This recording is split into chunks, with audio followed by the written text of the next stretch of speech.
Olá, boa noite, todos sejam muito bem-vindos, turma de leitura compartilhada. Vamos dar continuidade à leitura do capítulo 7, Fé, do livro O Corpo em Depressão, de Alexander Lowen, com o tema de hoje, o crescimento da fé. A fé surge e cresce das experiências pessoais positivas. Toda vez que alguém é amado, sua fé aumenta, desde que ele responda ao amor. Isso é o que eu aprendi com meus pacientes deprimidos, cujas histórias pessoais mostravam uma falta de amor, especialmente na infância.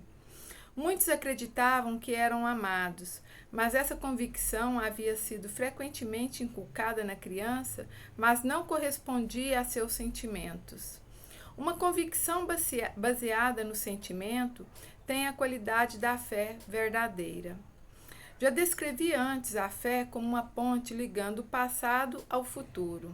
Para cada indivíduo, o passado representa as pessoas que o criaram, o futuro, seus filhos e os filhos de seus filhos. É a ponte através da qual a vida flui dos ancestrais para os descendentes de uma maneira natural. Essa analogia me lembra os canteiros das plantações de morango. Quando o morangueiro está maduro, ele estende caules pela terra para que eles se enraizem e nasçam novas plantas. Na verdade, novas folhas se desenvolvem antes que o enraizamento esteja completo. A planta filha é alimentada pela planta mãe através dos caules até que a planta jovem esteja firmemente estabelecida.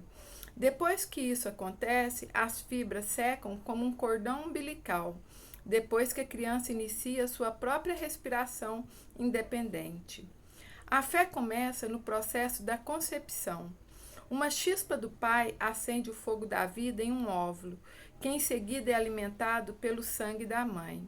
Se pensarmos metaforicamente, podemos dizer que a chama da vida é passada de uma geração a outra com a esperança de que ela se manterá e tornar-se-á cada vez mais brilhante em cada passagem sucessiva. Quando a chama queima brilhantemente em um organismo, irradia uma sensação de alegria. Mas a vida não é um fogo comum que precisa ser alimentado pelo exterior para manter-se queimando. É um fogo que se sustenta a si mesmo, desde que esteja totalmente estabelecido. Um fogo consciente de sua existência, orgulhoso da luz que emite e, mais misteriosamente, desejoso e capaz de buscar sua própria renovação. A fé é o aspecto dessa chama vital que mantém quente e vivo o espírito do homem contra os ventos frios da adversidade que ameaçam a existência. O amor é um outro aspecto dessa mesma chama. Seu calor nos aproxima das pessoas, ao passo que uma pessoa fria ou uma pessoa com coração frio é um misântropo. Todos os animais de sangue quente precisam do cuidado e da proteção de seus pais para que o fogo ainda bruxeleante da nova vida. Todos os animais de sangue quente precisam do cuidado e da proteção de seus pais para que o fogo ainda bruxuleante da nova vida possa queimar forte e quente em seus corpos jovens. Isso não é apenas uma metáfora. Um neném precisa do calor e da proximidade do corpo de sua mãe para excitar e aprofundar seus movimentos respiratórios. Em bebês que não tiveram esse contato, a respiração tende a tornar-se superficial e irregular. Uma boa respiração fornece um combustível forte para esse fogo e assegura um suprimento adequado de oxigênio para o processo da combustão metabólica. Biologicamente, a fé de uma criança é excitada e alimentada pelo amor e devoção de seus pais. Essa devoção amorosa confirma as sensações da criança de que o mundo é um lugar para os homens viverem com alegria e satisfação. Quando a consciência em desenvolvimento da criança se expande, ela devolve a devoção a seus pais com sua própria devoção para com a maneira de viver e para os valores que ela representa. Então, no tempo apropriado, a criança, já como um adulto, irá passar por essa devoção para seus próprios filhos, instilando neles uma reverência pelo passado e uma esperança no futuro. A reciprocidade do amor exige uma reverência pelo passado para equilibrar as expectativas com o futuro. Não podemos apenas olhar para a frente, devemos olhar para trás de onde viemos. Todo organismo começa sua existência individual retraçando os passos evolucionários que culminaram na sua espécie. Esse é o significado da frase, aspas, a ontogenia recapitula a filogenia. Então, a devoção dos pais com a criança é naturalmente igualada ao respeito filial. O interesse de uma comunidade no bem-estar de seus jovens é normalmente retribuído pelo respeito dos jovens pelos velhos. Esta é a lei básica da vida tribal, sem a qual a vida nunca verdadeira. Esta é a lei básica da vida tribal, sem a qual a vida numa verdadeira comunidade torna-se impossível. Esta é a lei básica da vida tribal, sem a qual a vida numa verdadeira comunidade torna-se impossível. Nessas comunidades, a regra é os velhos sábios agirem como guias. Esther Warner escreve, aspas, um dos aspectos mais invejáveis da vida tribal é que os velhos não são negligenciados, são reverenciados as pessoas a quem se procura em cada aldeia. No seu respeito pelos velhos, os jovens da tribo honram a fonte de seus seres e, dessa forma, confirmam sua fé e sua identidade. Tenho certeza que, nesse momento, muitos pais irão questionar minha hipótese. Não estamos testemunhando uma situação onde as crianças estão conscientemente rejeitando os valores de seus pais, apesar da devoção e do amor que receberam? Eu já diria que a situação presente surgiu porque os pais falharam na transmissão de uma fé sustentadora para seus filhos. Tenho conhecido pais que são mais devotados à sua forma de vida do que seus filhos, mas razão básica para esse fracasso é que os próprios pais perderam a fé. Sem fé, seu amor será uma imagem, não uma realidade, um discurso de palavras, não uma expressão de sentimento. A fé é uma qualidade do ser, de estar em contato consigo mesmo, com a vida e com o universo. É uma sensação de pertencer a uma comunidade, a um país e à terra. Acima de tudo, é a sensação de estar assentado no próprio corpo, na própria humanidade e na sua própria natureza animal. Ela pode ser todas essas coisas, porque é uma manifestação da vida, uma expressão da força vital que une todos os seres. É um fenômeno biológico e não uma criação psíquica. Em seu novo livro, Tocando, Ashley Montagu desenvolve a tese de que a pele, num contato agradável entre mãe e filho, é essencial para o desenvolvimento da personalidade da criança. O contato corporal reafirma a presença tangível da mãe, fornece a segurança com a qual a criança pode construir relações objetos estáveis. A tangibilidade da mãe que a criança experimenta quando a toca com as mãos, a boca e o corpo é a segurança absoluta. E Montagu ressalta, mesmo a fé,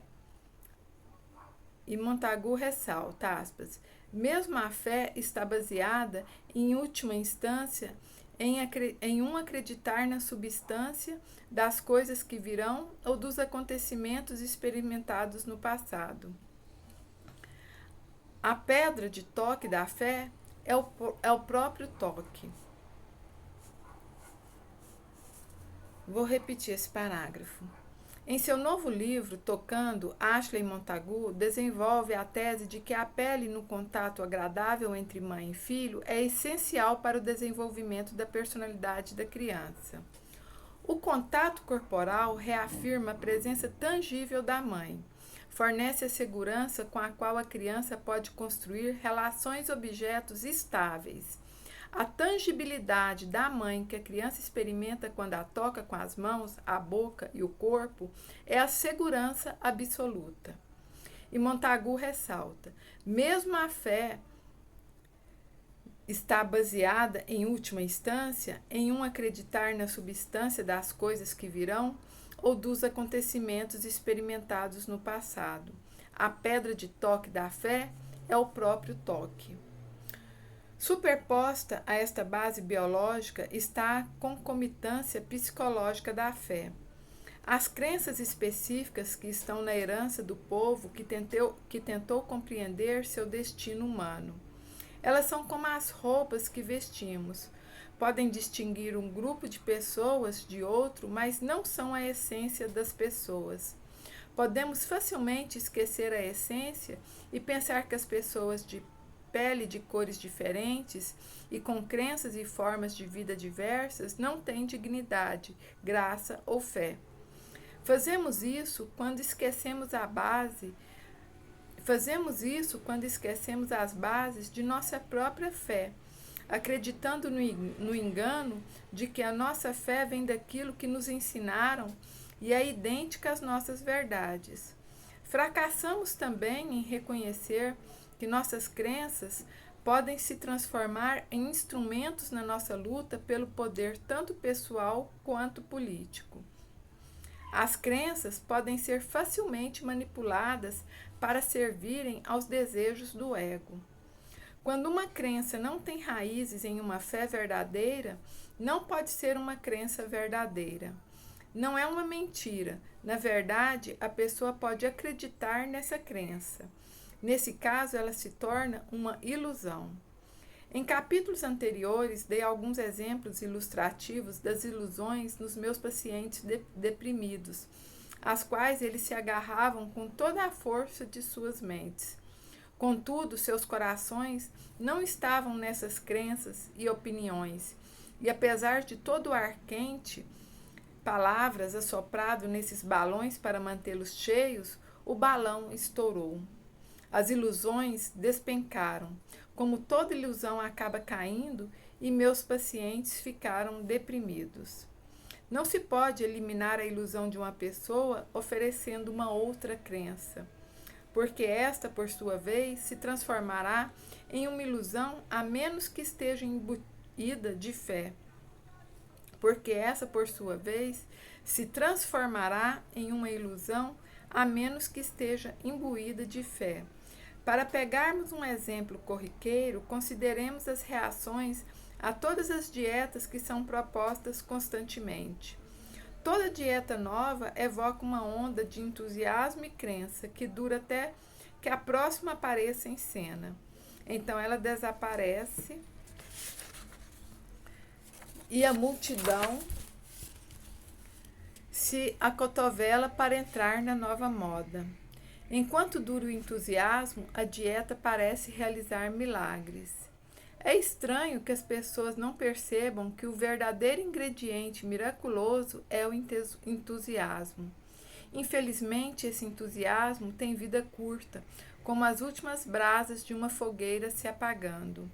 Um entusiasmo consistente e duradouro tem o caráter de fé. E a fé pode fazer milagres, porque a vida faz milagres. O assunto principal, então, é como restaurar a fé perdida de uma pessoa ou de um povo. Isso não é feito facilmente e não tenho soluções fáceis para esta questão. Não se pode ensinar fé, é como ensinar amor, que soa muito bonito, mas é apenas um murmúrio ao vento.